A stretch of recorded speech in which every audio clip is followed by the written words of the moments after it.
Tú seas arrebatado, ¿verdad? En las nubes, que tú no pases ni la ni la tribulación, ni la gran tribulación, ¿verdad? Algunos desean ver la gran tribulación, yo no la deseo ver, sino que yo deseo estar con el Señor antes de que todas esas cosas acontezcan, amén. Y mira, dentro del tema que yo quiero exponer el día de hoy, es el aliento de vida contra el fundamentalismo extremo. Repito, el aliento de vida contra el fundamentalismo extremo. No te preocupes, te vamos a ir viendo qué significa todo esto. Pero de entrada, pues ya el aliento de vida, estamos en el mes de preparación, probatorio, equipamiento para poder entrar a esa cena del aliento, de animarnos. Y bueno, hoy quisiera rápidamente ir a la escritura en el libro de Génesis capítulo 2, versículo 7, donde establece el primer, ¿verdad?, aliento de vida, donde el Señor habla y dice que el Señor Dios formó al hombre, ¿de dónde? Del polvo de la tierra. Y sopló en su nariz el aliento de vida. Si tú vas a la escritura, ese aliento de vida es el ruaj de Dios, es el Espíritu de Dios. Y nosotros, cuando aceptamos a Jesucristo, recibimos el Espíritu Santo de Dios, el ruaj, eso que da vida. Sin el Espíritu Santo, hermanos, no hay vida. Seríamos simplemente, hermanos, hombres que, como estábamos en el mundo, ¿verdad?, estábamos muertos en nuestros delitos y pecados. El moverse no significa tener la vida de Dios. El tener la vida de Dios va más allá, es que Dios sople aliento de vida en nosotros. ¿Cuántos desean el aliento de vida de Dios en sus vidas? Aleluya. Y entonces, hermano, el hombre no era nada. Si tú ves la escritura, el hombre era nada. ¿Qué era el hombre? Polvo, hermanos, inerte, algo inerte, sin vida, simplemente, hermanos, materia, ¿verdad? Pero cuando recibes aliento de vida de Dios, entonces la cosa cambia, porque lo hace ser un hombre, un ser pensante, un ser que tiene anhelos también, un ser que tiene comunión, un ser, hermanos, que tiene proyectos, que desea, ¿verdad?, establecer principios en su familia. Entonces, cuando Dios sopla ese aliento de vida, cambia el asunto, porque ahora tenemos un objetivo, tenemos principios y un objetivo, proyectos que hay que cumplir de parte de Dios en nosotros. Amén. ¿Cuántos dan gloria al Señor? Y entonces dice, y sopló en su nariz el aliento de vida, el ruach, ¿verdad?, de Dios. Y entonces fue el hombre un ser viviente, ahí que establece, y fue el hombre un ser viviente. Y si sopló aliento de vida, entonces, hermano, el hombre nació, hermanos, con ese aliento, con ese ánimo, con el ánimo, hermanos, de conseguir cosas, ¿verdad?, de agradarle a Dios. Y entonces dice la escritura que el hombre, cuando falló, perdió, hermanos, ese deleite, perdió, hermanos, que dice la escritura, que dice que cuando la mujer vio que el árbol era bueno para comer y que era agradable a los ojos y que el árbol era deseable para alcanzar sabiduría. La mujer vio el árbol y vio algo para alcanzar la sabiduría, o sea, no le bastaba lo que Dios les estaba enseñando, lo que Dios les iba a dar, sino que la serpiente metió su cuchara y entonces los hizo pensar y ver las cosas de una manera distinta como la ve Dios. Por eso dice la Escritura que tus caminos no son mis caminos, ni tus pensamientos son mis pensamientos. Porque la serpiente desvió precisamente ese caminar y esos pensamientos que Dios estaba implantando en nosotros y que quería que fuéramos, hermanos, una creación distinta, una creación, hermanos, que alcanzara ciertamente la sabiduría, pero la primeramente era comer el árbol de la vida, que es Jesucristo. Porque recuerda que el árbol de vida, dice Jesús, ¿verdad? Yo soy el árbol de vida, ¿verdad? Él es el árbol de vida. ¿Cuántos dan gloria al Señor? Y tomó, dice, de sus frutos y comió y dio también a su marido que estaba con ella y él comió. Y es interesante porque cuando ella come el fruto, no pasa nada hasta ese momento, sino que ella come el fruto y entonces se lo da a su varón y cuando en el momento que le da el fruto al varón es cuando se le abren los ojos. Entonces, ¿qué tan importante, hermanos, es una cabeza en el hogar? Porque a través, hermano, del varón viene la bendición de parte de Dios. Porque recordemos, el día domingo nos estamos viendo acerca del velo. Dice que la cabeza de la mujer es el varón. Y la cabeza de todo hombre, ¿quién es? Cristo. Y la cabeza de Cristo es Dios Padre. Amén.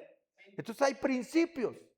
Entonces primeramente viene y dio a su marido y también con ella y él comió. Y en el momento fueron abiertos los ojos de ambos. Y dice que conocieron que estaban desnudos, o sea, identificaron y dijeron, estamos desnudos, ahora sí veo tus defectos. Y dice que en ese momento cosieron hojas de higuera y se hicieron delantales. Y esto es importante, hermanos, porque cuando no hacemos la voluntad de Dios, cuando tenemos el conocimiento no de Dios, sino de otras entidades, de otras fuentes, entonces, hermano, buscamos justificarnos a nosotros mismos. La hoja de higuera nos habla, hermanos, de una autojustificación y una religión creada por el hombre. Nadie puede justificarse a sí mismo si no es justificado por Dios. Cristo es el que nos justifica. Solamente a través de Él somos justificados. Pero cuando no queremos ser justificados por Dios, entonces el hombre tiende a crear religiones. Y eso se representa a través de las hojas de higuera, en el que yo no quiero obedecer o no quiero ver verdaderamente como la enseñanza de Dios a mi vida, sino que yo quiero ver a mi manera. Y por eso, como el hombre quiere ver las cosas a su manera, por el pecado del hombre, entonces comienza a crear religiones, justificarse, algo que esté de acuerdo a lo que yo quiero creer, no a lo que Dios me está diciendo. Y comienza entonces, hermano, el problema en la humanidad. Comienzan cada quien a poner su propia religión, sus propias creencias, y comienza un problema a nivel mundial. Vamos avanzando. Ay, creo que aquí está. Es que me fui muy allá. Ok. ¿Cuántos dan gloria al Señor? La hoja de higuera también nos habla de humanismo. Crear religiones donde va metido el humanismo. Y eso definitivamente, hermanos, nos va a traer muchos problemas. Porque es justificarse uno mismo. Y entonces dice, y oyeron al Señor Dios que se paseaba en el huerto al fresco día, y el hombre y la mujer se escondieron. Entonces, cuando uno se justifica levantando realmente religiones, ¿verdad? Justificarse uno mismo, entonces, cuando realmente se presenta a Dios, se revela, hermanos, lo que está mal en nosotros. Nosotros podemos poner creencias, credos y todo que no son autorizados por Dios, y cuando viene Dios se manifiesta lo que nosotros hemos colocado equivocadamente nosotros. Porque no hay nada oculto que no salga a la luz. Y entonces dice que se escondieron de la presencia del Señor entre los árboles del huerto.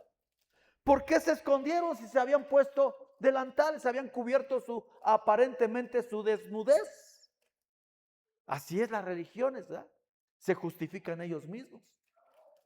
Y el Señor Dios llamó al hombre y le dijo, ¿dónde estás? Es decir, el Señor le dijo, ¿dónde estás? ¿Has dejado tu posición que yo te había dado? ¿Te has alejado de los principios? ¿Alguien te enseñó, verdad? Que estabas desnudo, yo no te lo enseñé.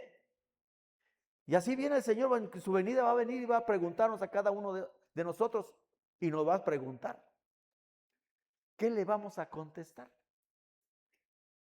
Porque vamos a dar cuenta de todas las obras que hayamos hecho en vida, buenas o malas. Y no va a haber nada oculto al Señor que no se manifieste. Y ahí va a salir todo, se va a revelar todo lo que hay en nosotros. Si no tuviéramos a Cristo Jesús en nuestra vida, hermanos, mira, ya estuviéramos pelas. Pero tenemos a Cristo Jesús, que es a través de Él, hermanos, que nos ve Dios Padre. Porque si no estuviera Dios Hijo, en nosotros nos vería a nosotros y, hermanos, nada inmundo se podría acercar a Dios. Pero después te ve y se acerca a nosotros, pero al que ve primeramente, ¿a quién es? A Cristo. ¿Te acuerdas cuando Isaac iba a bendecir a Esaú y que Jacob tomó la posición de Esaú? Y dice que se vistió primeramente, se puso pieles de oveja, ¿verdad? Se puso pieles para simular el vello de Esaú, sus ropas se las puso, y entonces el papá dice, ¿verdad? Pues todo huele, es más, el olor hasta se fue a embarrar allá al campo, ¿verdad? Y dijo, el olor es el olor de mi hijo Esaú. Pues lo estoy tocando y es mi hijo Esaú, pero la voz no suena a la de mi hijo Esaú, sino que suena ¿a quién? Sonaba esa voz de Jacob, el engañador. Pero bueno, el Señor, a través de este evento, Isaac bendice a Jacob. Y sabemos que era también de parte de Dios. Porque la Escritura dice, a Esaú amé, mas a Jacob amé, mas a Esaú aborrecí. Entonces venía de parte de Dios. Pero vamos avanzando. Y entonces dice el Señor, viene nuestro Señor Jesucristo y comienza a hablar en parábolas. El Señor comienza a hablar en parábolas a la gente, pero a sus discípulos les comienza a hablar directamente. Y por eso los discípulos le preguntaban, ¿verdad? Al Señor, ¿qué quería decir esta parábola acerca del sembrador? Y le preguntaban, ¿por qué a ellos les hablas en parábolas y a nosotros nos hablas directamente? Y el Señor le dijo, porque a ellos, dice, no sea que vean, entiendan y crean. O sea que no era para todos. En ese momento no era para todos. Tenía que equipar a sus discípulos. Y entonces a sus discípulos, cuando comienza a revelarles los secretos del reino, hermanos, comienza a manifestar de la higuera, de la semilla, de la casa fundamentada sobre la roca. Les comienza a revelar los misterios para que lo entendieran. Y entonces Lucas 8:9 dice, y sus discípulos le preguntaron, ¿qué quería decir esta parábola? Y él les dijo, a vosotros se os ha concedido conocer los misterios del reino, los misterios de Dios. Pero a los demás les hablo en parábolas para que viendo no vean y oyendo no entiendan. Y entonces comienza, ¿verdad?, el Señor a hablarles acerca de la parábola de la semilla. ¿La semilla qué es? La palabra de Dios. ¿Qué es la semilla? La palabra de Dios. Eso lo podemos ver en el libro de Lucas capítulo 8 del 11 al 14. Y entonces sabemos que hay una semilla que cayó junto al camino. Otra cayó en pedregales. Otra cayó ¿qué? en espinos, pero hay una que cayó en buena tierra. Y entonces, pero al fin, al cabo, cayó una palabra, cayó una semilla en cada una de esas tierras. Y entonces nosotros vemos, hermanos, que muchos pueden estar interpretando la palabra de diferente manera. No como Dios, hermano, la estableció, sino que comienzan, ¿verdad? Los que están junto al camino, que sí, todo muy bonito al principio, pero al final se desvían, hermanos, viene el diablo, se lleva la semilla, pero ahí quedó algo, un conocimiento, y entonces comienzan a mover, hermanos, doctrinas también de demonios, porque comienza a haber una afectación, una influencia. Los que están en pedregales, aquellos que están afanados también, ¿verdad? Dice que reciben la palabra con gozo. Fíjate, dice, aquellos que a lo largo del camino, los que estaban junto al camino, son los que han oído, pero después viene el diablo y arrebata la palabra de sus corazones para que no crean y se salven. Y aquellos que están sobre las rocas son los que cuando oyen y reciben la palabra con gozo, no tienen raíz, pero al no tener raíz profunda, creen por algún tiempo y en el momento de la tentación sucumben.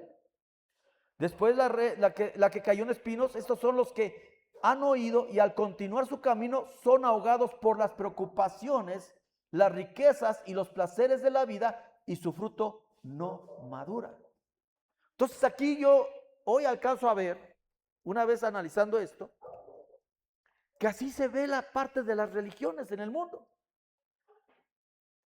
Es, por ejemplo, dice, ay, pues las riquezas de este mundo, las aflicciones de este mundo, y entonces dice, bueno, pues seguir la palabra tal cual, pues no, como que no me gusta, por eso me gustan las riquezas, entonces tengo que crear una religión que me permita tener riquezas.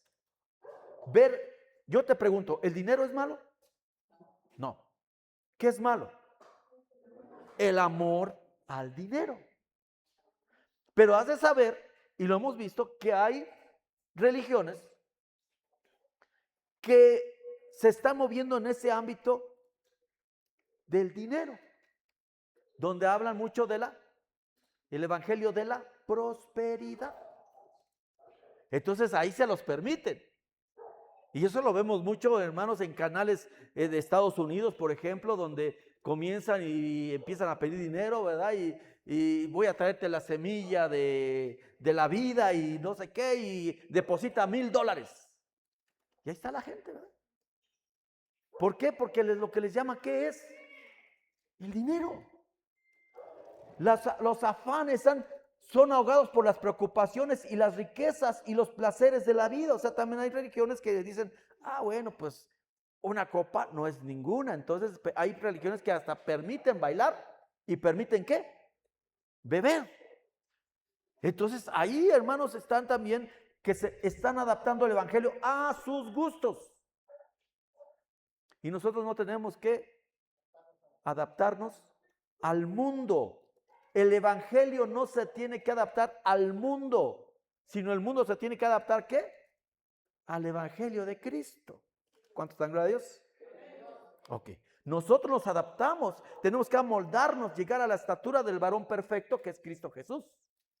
Por eso dijo el Señor, ¿verdad? Que hizo al hombre a su imagen y semejanza. No Dios se hizo al hombre a semejanza del hombre, sino el hombre a imagen y semejanza de Dios. Bueno, vamos avanzando. Dice, pero la semilla en la tierra buena, estos son los que han oído la palabra. Esto es importante para poder entender la palabra correctamente. Para poder entender la palabra correctamente, habla de que debe caer en una buena tierra. ¿Cuántos son buena tierra aquí? Ok.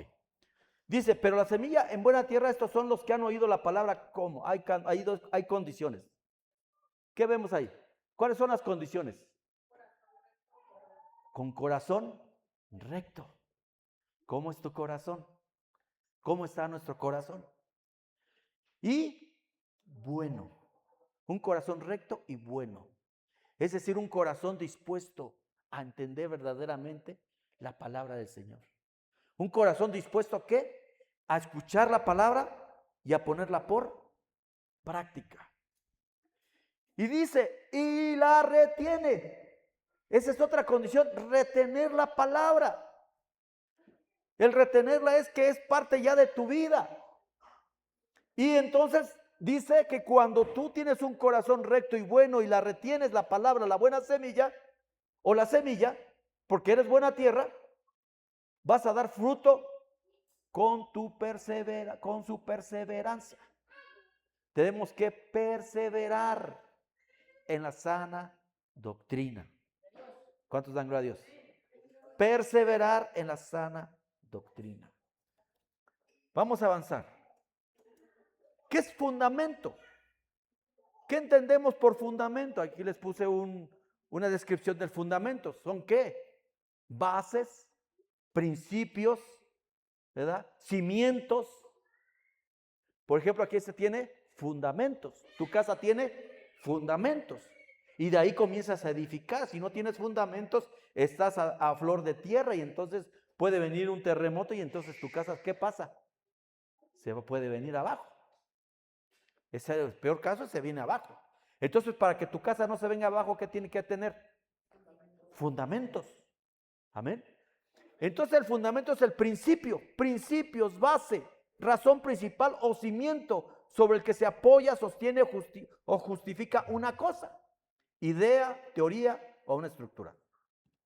Actúa como el soporte esencial, ya sea físico, por ejemplo, lo que acabamos de hablar de cimientos de un edificio, o conceptual, principios fundamentales de una ciencia o creencia, proporcionando solidez y justificación. ¿Y qué dice el Salmos 11:3? Si los fundamentos son destruidos, ¿qué puede hacer el justo? Entonces eso es importante, que no permitamos que los fundamentos sean destruidos. ¿Cuántos dan gloria a Dios? Nuestra casa, nuestra vida necesita fundamentos. Pero una cosa son los fundamentos de Dios y otra cosa es el fundamentalismo extremo. Repite conmigo, fundamentalismo extremo. Entonces viene lo que es el fundamentalismo extremo, que es un movimiento reaccionario que aboga por una interpretación literal y estricta de textos sagrados o ideologías. O sea, si dice ahí la palabra que tienes que sacar la espada, sacan la espada y andan ahí dándole la torre a las demás. Pero sabemos que la palabra tiene que venir revelada de parte de Dios. Se caracteriza por el fanatismo, la intolerancia y la imposición dogmática, a menudo justificando la violencia. Fíjate lo que provoca el fundamentalismo extremo. ¿Tú no crees en mí? ¿Tú no crees en mi Dios? Entonces comienza a generar violencia contra el que no cree. Y el odio hacia quienes no comparten sus creencias. Amenazando los derechos. Bueno, aquí dice, es amenazando los derechos humanos. Okay. Nosotros aquí hemos hablado varias veces acerca de evitar todo ese fundamentalismo. Hablamos, hermano, de cuando tú de repente te invitan, ¿verdad? El fin de año a una comida familiar y pues tocó el 24. Y vas a su casa y de repente ves el arbolito. ¿Qué haces? Llegas y le dices, reprendo en el nombre de Jesucristo. Y no te vas a ir al infierno por ese. ¿Lo vas a hacer? No, tú simplemente llegas, convives con tu familia, porque también es tiempo de convivir con la familia. Y entonces si se presta la ocasión, pues hablas de Cristo, ¿verdad? Cuando hay disposición de las personas, mejor. Pero no vas a ejercer una presión sobre las personas para que, y tienes que creer, porque si no, entonces nos volvemos como aquel movimiento, ¿verdad? Que se gestó mucho en España, que era ¿qué? ¿Se acuerdan? ¿Qué es lo que se gestó en España? Que andaban siguiéndolo a todos los judíos, a los que decían que eran hechiceros y todo eso. ¿Se acuerdan? La maldita Inquisición.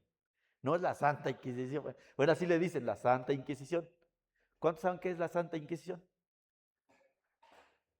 ¿No se acuerdan de la Santa Inquisición? Donde ellos defendían sus dogmas, sus creencias. Y entonces, si había un judío, iban y lo perseguían, y si no confesaba su fe al catolicismo, a la iglesia católica, entonces los quemaban o los torturaban para que confesaran. Y eso nada más era de que cualquier persona decía, esta persona ha nacido brujería. Y iban sobre ella, la agarraban, y ya cuando decían que era bruja, hermanos, por lo general la mataban. Porque la torturaban, y en esa tortura, ¿qué provocaban? Que la persona dijera, sí, soy yo, bruja. Ya está, era mucho sufrimiento. Dijo, pues si voy a morir, pues de una vez ya, porque yo no quiero sufrir. Vienen de repente, ¿verdad? Y conquistan esas tierras, y entonces vienen y comienzan a evangelizar, y entonces a fuerza se da a los indígenas, órale, y bautícese, y órale, confiese, y paz. Un relajo, hermanos. Ese es un fundamentalismo tremendo. Porque genera, ¿qué? El odio, la violencia. Dice, violencia y extremismo pueden degenerar en terrorismo y en casos extremos provocar conflictos armados. ¿Qué estamos viendo ahorita, hermanos? ¿Ya quedó claro qué era la Santa Inquisición? Si se acuerdan ahora sí lo han escuchado, ¿verdad? En algún momento en la escuela lo escucharon. ¿Cuántos no habían escuchado de la Santa Inquisición? ¿Cuántos sí habían escuchado de la Santa Inquisición? Ninguno. ¿Sí escucharon o no escucharon? ¿Cuántos escucharon de la Santa Inquisición? ¿Cuántos no escucharon de la Santa Inquisición? No me haga así, hágale. Bueno, era como la Gestapo, pero la Iglesia Católica. Era como la Gestapo. ¿Cuántos han escuchado de la Gestapo? ¿Qué era la Gestapo? La policía que utilizaba ¿quién? Los nazis para perseguir a aquellos que no querían los nazis. Entre ellos estaba el servicio secreto. Y entonces ellos comenzaban y empezaban a perseguir a los judíos. Y se los llevaban, órale, a campos de concentración. Entonces ahí también había un fundamentalismo extremo, en el cual tenía un odio hacia lo que era judío. Había un fundamentalismo extremo en la Iglesia Católica también. ¿Por qué? Porque ellos son judíos y fueron los que crucificaron a Jesucristo. Y entonces iban sobre los judíos y también los hermanos los mataban. Los corrían de sus lugares. Entonces, es importante leer la parte de la historia, porque si no, no sabemos cómo ha ido evolucionando y qué eventos han ocurrido a lo largo de la historia. ¿Cuántos dan gloria a Dios? Ok.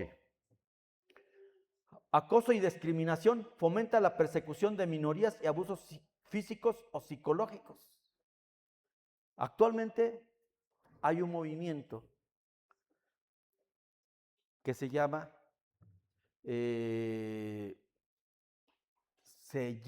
nacionalismo cristiano blanco. Nacionalismo cristiano blanco. No creas que tú vas a Estados Unidos y digas, soy cristiano, y te van a recibir con los brazos abiertos.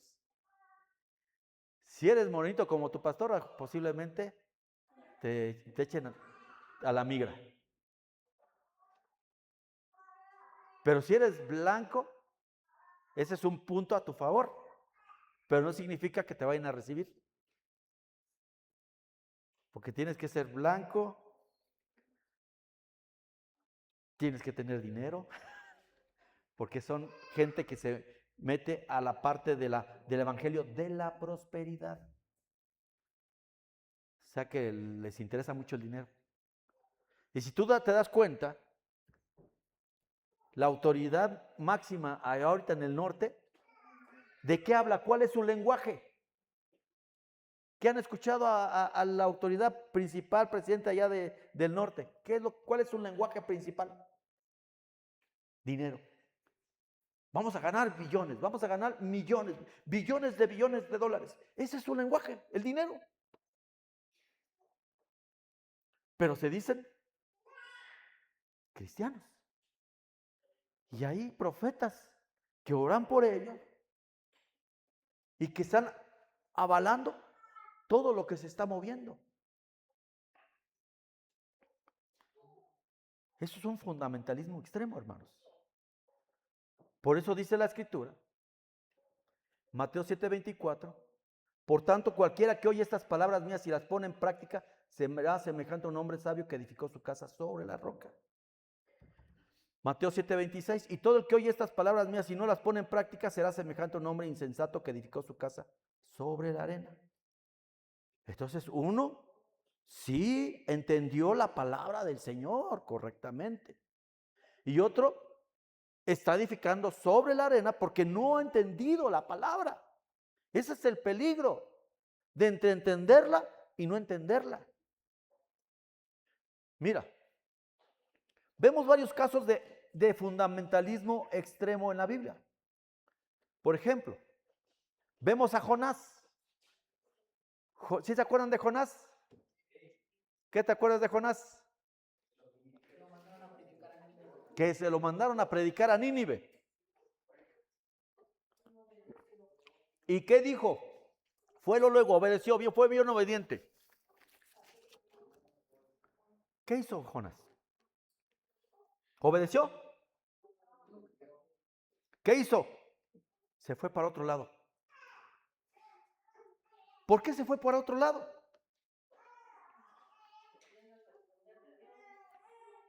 Pero más que de esconderse de Dios, ¿de qué no quería hacer? Predicar y llevar el mensaje que Dios le estaba encargando. ¿Qué era Nínive? Nínive, de acuerdo a la Escritura, un lugar en el que los originarios, ¿verdad?, los habitantes de esa tierra, no sabían distinguir entre la derecha y la izquierda, entre lo bueno y lo malo. Entonces, fíjate, comienza entonces el Señor y Jonás como que no los quería mucho, como que era racista. Él quería, hermanos, que, señores, son pecados y destrúyelos. No los quiero, porque son pecadores. Y entonces dice que cuando el Señor trató con Jonás, regresó. Y entonces, después de sacarlo del gran pez, ¿verdad?, Jonás comenzó a recorrer la ciudad camino de un día. O sea, ahora sí obedeció. Y proclamaba diciendo, dentro de 40 días Nínive será arrasada. Ese fue su mensaje de salvación. ¿Cuál fue su mensaje de salvación? Dentro de 40 días Nínive será arrasada. Dentro de 40... qué hermoso mensaje evangelístico, hermano. Imagínate aquí que nos ponemos en San Miguel Las Tablas con ese mensaje evangelístico. ¿Saldremos vivos? Santo cielo, ¿verdad? Dentro de 40 días San Miguel Las Tablas será arrasada. Está loco este. Y dice que los habitantes de Nínive creyeron en Dios. Y proclamaron ayuno y se vistieron de cilicio desde el mayor hasta el menor de ellos. Y entonces el Señor salvó a esa gente porque se había humillado. O sea, no fue destruida. Pero mira lo que hizo Jonás. Pero esto desagradó a Jonás en gran manera y se enojó. Y oró al Señor y dijo, ay Señor, ¿no era esto lo que yo decía cuando aún estabas en mi tierra? Por eso me anticipé a huir de Tarsis, porque sabía yo que tú eres un Dios clemente y compasivo, lento para la ira y rico en misericordia, y que te arrepientes del mal con que amenazas. Y ahora, Señor, te ruego que me quites la vida, porque mejor me es la muerte que la vida. Ese es el extremismo. De que no entendió Jonás que la principal esencia de Dios, ¿cuál es? ¿Cuál es la principal esencia de Dios? ¿Cuál? El amor de Dios. ¿Por qué crees que estamos aquí nosotros reunidos? Por el amor de Dios. Eso es lo que nos tiene aquí. No hay otra cosa. De tal manera amó Dios al mundo que dio a su Hijo unigénito para que todo aquel que en él no se pierda, mas tenga vida eterna. Pero la esencia de todo es el amor. Dios nos dio de su amor. Por eso estamos aquí. Muchos deseaban quizás la muerte de nosotros. Éramos menospreciados, pero a Dios, hermanos, le fuimos importantes. Nos salvó, nos dio vida, nos dio aliento. Un fuerte aplauso al Señor, mi amado hermano. Pero hay gente que es extremista y que no le importa la vida de las personas. Lo que quieren es destruir a medio mundo. No les interesa el amor de Dios. Todavía se enoja con el Señor. Es que tú eres misericordioso, eres clemente, eres compasivo. Que eres lento para ir, rico en misericordia. Eso le molestó a Jonás. Y no, Dios le dijo, bueno, ¿y tú qué? Lo puso ahí en una calabacera, le tapó y de repente se secó y se enojó más. Dice, bueno, ¿y qué? ¿Te enojas por lo que tú no plantaste? ¿Te enojas por lo que tú no hiciste? Se enojó porque destruyó a alguien que Dios había creado también, que era el pueblo de Nínive, y a Dios le dio una oportunidad. Y Dios nos ha dado a nosotros una oportunidad. Y entonces hay que dar de gracia lo que recibimos de gracia. No, el buen samaritano no se llevaba con los judíos y sin en cambio ayudó a esa persona. Si hubiera sido, había extremistas que eran un sacerdote y un levita, que según seguían la ley de Dios. Pero dicen que vieron al hombre ahí herido y el sacerdote, ¿qué pasó? ¿Qué hizo? Fue y ayudó. No ayudó. Se pasó para el otro lado de la calle y ahí lo dejó. Pasó el levita y también se hizo a un lado. Pero el hombre que se hizo la voluntad de Dios, ¿quién fue? El que supuestamente era enemigo de judío. El buen samaritano. ¿Cuántos dan gloria al Señor? El extremismo te hace odiar. Crees, tienes dogmas, tienes creencias, pero eso te hace odiar, te hace apartarte. Nada más soy yo soy el elegido, yo soy de color blanco o de color negrito, porque también del otro lado también hay problemas, de todos lados.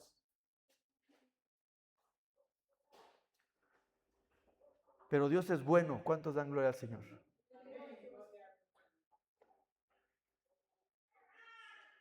Otro extremista. ¿Quién era extremista?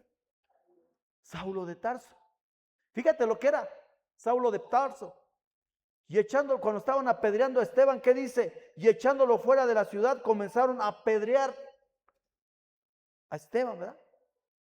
Y los testigos pusieron sus mantos a los pies de un joven llamado Saulo. Y Saulo consentía en su muerte. Fíjate todo lo que ocurría, y comenzó a haber una persecución de la iglesia que estaba en Jerusalén, y el Saulo andaba persiguiéndolos. Y yo te pregunto, ¿qué está ocurriendo allá en el norte? La gente no puede salir porque los están persiguiendo. Nada de que soy también cristiano. Pues serás cristiano, pero aquí no vale tu cristiandad. Órale, al ice, al hielo. Te vas al ice. Porque aunque eres cristiano hay sus diferencias. Yo soy blanco y tú eres morenito. Fíjate. Y Saulo asolaba la iglesia y entrando casa por casa, arrastraba a hombres y a mujeres y los entregaba en la cárcel. ¿Quién era Saulo? ¿Por qué hacía todo esto? Fíjate lo que dice la Escritura. Yo soy judío, decía Pablo, hablando de su testimonio, de su conversión. Decía, yo soy judío, nacido en Tarso de Cilicia, pero criado en esta ciudad. Tenía un lugar, una identidad, y dice, educado bajo Gamaliel en estricta, en unas versiones dice, a los pies de Gamaliel, en estricta conformidad a la ley de nuestros padres, siendo tan celoso de Dios como todos vosotros lo sois. Y perseguí este camino hasta la muerte, encadenando y echando en cárceles tanto a hombres como a mujeres. O sea que él tenía un maestro de maestros, que era Gamaliel, un maestro de la ley. Y era celoso. Saúl era celoso del cumplimiento de la ley. Él leía la palabra literalmente, letra por letra. Se la sabía al derecho y al revés. Pero no estaba siguiendo el espíritu de la letra.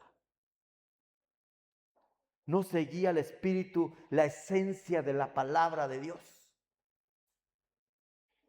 Porque dice la Escritura en el libro de Juan, y el verbo, la palabra se hizo carne, tomó vida terrenal para que pudiéramos entender el significado verdadero de la palabra de Dios. Y estos no entienden, tengo que bajar a explicarles. No entienden del sacrificio, tengo que bajar a explicarles con mi sacrificio para que entiendan del amor tan grande que Dios tiene para este mundo. Y entonces baja Cristo. Y entonces crucificado, bajó al lago de fuego, después de ahí subió a la diestra del Padre, a los cielos, y después, hermano, se le aparece, ¿verdad?, a Saúl, y le dice, ¿por qué me persigues? Y dice que le resplandeció una luz en sus ojos, hermanos, se cegaron, no podía ver, y entonces lo llevan, ¿verdad?, con un ministro, y le dice, y aconteció que cuando regresé a Jerusalén y me hallaba orando en el templo, caí en un éxtasis y vi al Señor que me decía, apresúrate y sal pronto de Jerusalén, porque no aceptarán tus testimonios acerca de mí. Tuvo un encuentro personal con Cristo. Se le cayeron, hermanos, eso que le estaba tapando la visión de poder entender claramente la palabra del Señor. Se le cayeron esas costras. ¿Cuál? Las escamas, ¿verdad? Pues su padre le estaba tapando ahí. Y entonces le dice, y cuando se derramaba la sangre de tu testigo Esteban, allí estaba, le dice al Señor, Señor, ¿cómo voy ahí? ¿Cómo? ¿Tú sabes quién soy yo? Soy Saulo, que derramaba la sangre de tu testigo Esteban. Allí estaba también yo dando mi aprobación y cuidando los mantos de los que estaban matándolo a Esteban. Fíjate, él reconoce lo que era un extremista, cumplidor de la ley a su pensamiento, a lo que él creía. Y de acuerdo a lo que él creía estaba haciéndolo bien. Pero tuvo que venir Cristo para decirle, estás mal, Pablo. Así tiene que venir Dios a nuestra vida. Por eso yo siempre pido, Señor, que tu pueblo tenga un encuentro personal contigo. Porque cuando tengan un encuentro personal contigo, van a entender correctamente la Escritura. Y dice que Jesús le dijo, pero él me dijo, ve, porque te voy a enviar lejos a los gentiles. Los gentiles era un pueblo que no era pueblo de Dios. Los gentiles, hermano, Pablo no podía sentarse con los gentiles porque eran pecadores, lo contaminaban. Los judíos no se sentaban con gentiles, eran impuros. Así como Hitler consideraba impuros a los judíos. Así como ahorita allá en el norte consideran impuros a los mexicanos, a los guatemaltecos, a los hondureños, a los salvadoreños, a todos, hermano, y los meten a la cárcel. Porque no son güeritos, de ojos azules, ricos. Y mira, voy terminando con esto. Es una pequeña, ¿verdad?, enseñanza. No quiero más allá. Dice Gálatas 3, del 1 al 3, dice: oh Gálatas insensatos, ¿quién les fascinó para no obedecer la verdad? A vosotros, ante cuyos ojos Jesucristo fue ya presentado claramente entre vosotros como crucificado. Y dice: esto solo quiero saber de vosotros. Fíjate, le pregunta Pablo a los Gálatas: esto solo quiero saber de vosotros. Dígamelo. ¿Recibiste el Espíritu por las obras de la ley o por el oír con fe? Ahora yo te pregunto, ¿recibiste el aliento de vida de Dios? ¿Lo recibiste por las obras de la ley o por qué lo recibiste? ¿Por oír? Con fe. Tú aceptaste a Jesucristo, ¿por qué? Porque creíste. Porque creíste, y la fe viene por el oír, y el oír la palabra de Dios. Y entonces dice el Señor, ¿verdad? Le dice a todos aquellos que quieren irse al extremismo, porque hay de todas las regiones hay extremistas. Tan necios sois, habiendo comenzado por el Espíritu, ahora vais a acabar por la carne. Entonces hay el peligro que se pueda caer en el extremismo, pero también puede haber el peligro que se caiga en el libertinaje. Y ambos, hermanos, nos llevan a la muerte. Así que tenemos que pedir al Señor que venga su revelación de su palabra y que nos dé esas palabras correctas para poderle hablar a las personas, no amenazando, porque la gente no llega a Cristo amenazando. Ah, tú tienes que, si quieres casarte conmigo, te tienes que convertir al cristianismo. Se va a casar por casarse con tu hija, pero no porque haya creído. Es que si te bautizas, entonces sí, vas a ser mi yerno. Pues no, porque se va a bautizar por casarse con la hija, no por creer en Cristo. Mejor primero que caminen, conózcanse, ve en dónde está mi hija o mi hijo, quién es, escucha, y que el Señor haga la obra en la persona y nosotros demos testimonio de que Cristo está con nosotros.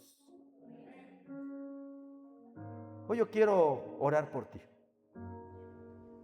Que venga el Espíritu de Dios y te revele la esencia de la palabra, para que no caigas en ese extremismo que lo único que trae es destrucción, guerras, odio. En el nombre poderoso de Jesús, dice la Escritura, y quiero que lo tengas muy presente. Gálatas 3, 26 al 29. Pues todos sois hijos de Dios por la fe en Cristo Jesús. Porque todos los que habéis sido bautizados en Cristo, de Cristo estáis revestidos.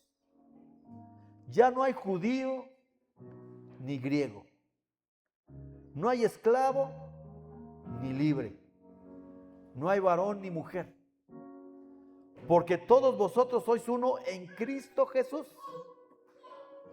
Y si vosotros sois de Cristo, ciertamente el linaje de Abraham sois y herederos según las promesas. Levanta tus manos al cielo. Bendito Padre, yo quiero bendecir, Señor, a tu pueblo. Que venga ese soplo de vida, Señor, sobre cada uno de tus hijos. Ese aliento de vida que viene a través del Espíritu Santo de Dios. Y que venga, Señor, y les revele el verdadero sentido de tu palabra. Entendiendo, Señor, que la esencia de tu palabra, la esencia de tu Hijo, la esencia del sacrificio hermoso, Señor, fue el amor de Dios. El amor de Dios no trae odio. El amor de Dios no trae destrucción. El amor de Dios trae restauración, trae oportunidad. Así como el soplo que cayó que fue soplado sobre Adán, que no era nada, que era polvo, material inerte simplemente, pero tuvo que venir el Espíritu de Dios, tuvo que venir el soplo de Dios a Adán, y entonces fue un ser viviente, un ser que tenía comunión con Dios, que recibía enseñanzas de Dios, que caminaba con Dios, que platicaba con Dios, que sentía su presencia, que no había de qué avergonzarse, porque Dios estaba en su vida. Hoy yo vengo declarando, Señor, sobre tu pueblo, Padre, el verdadero conocimiento, Señor, de parte tuya. Quitamos hoy todo fundamentalismo extremo, Señor, de sus vidas. Todo aquello, Señor, que nos hace sentir, Señor, odio, conflictos de guerra, Señor, separación, Señor, y que venga la luz de Cristo a cada uno de nosotros. En el nombre poderoso de Jesús queda roto, Señor, todo fundamentalismo extremo en nuestras vidas. En el nombre poderoso de Jesucristo. Amén, amén y amén. Aleluya.